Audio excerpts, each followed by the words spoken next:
একা, তুই সিঁড়ি দিয়ে একা একা উঠতে পারবি না, আমি হাত ধরছি দাঁড়া। দিয়ে হাত ধরে যেই সিঁড়ি দিয়ে ওপরে উঠিয়ে দিল, সেই চেপে ধরছে, পেটে হাত দিচ্ছে, পিঠে হাত দিচ্ছে, বারবার চেপে চেপে ধরছে। দিয়ে আমি বললাম ছাড়ো, আমি নিচে যাবো বলে ছাড়িয়ে চলে এলাম হাতটা। তারপর নিচে এসে আমাকে বলছে যে একটা কিস তো দিতে পারতিস, একটা হ্যান্ডশেক তো করতে পারতিস, এইসব কথাবার্তা বলছে আমাকে। আমি যদি ছাড়িয়ে না আসতাম হাতটা, তাহলে তোমার কি কি করতো তার তো কোনো ঠিক না। আমি একটা আংটি নিতে এসেছিলাম, অনেকদিন আগে বানাতে দেওয়া ছিল, আমি আংটিটা নিতে এসেছিলাম আজকে। আমি ঘটনাটা একটু আগে এসে শুনতে পাই, আমি মেয়েটার সঙ্গে কথা বললাম।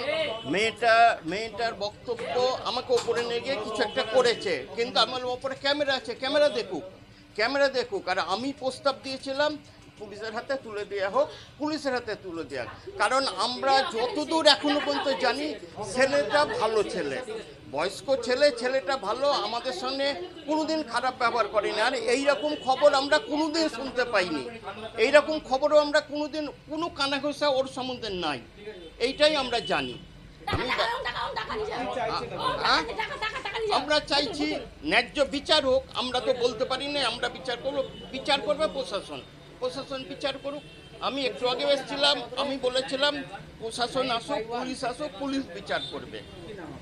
একটা বাজে যদি রিপোর্ট আপনারা না করতে কেউ বলুন, আপনি পাড়ায় গিয়ে পাড়াতে যান, আপনি পাড়ায় যান না, পাড়াতে যান, পাড়ায় যান না, পুরো অন্যান্য ইনাকে প্রস্তাব ধরে দিল, ইনাকে জিজ্ঞাসা করুন, কখনো এরকম হতে পারে না।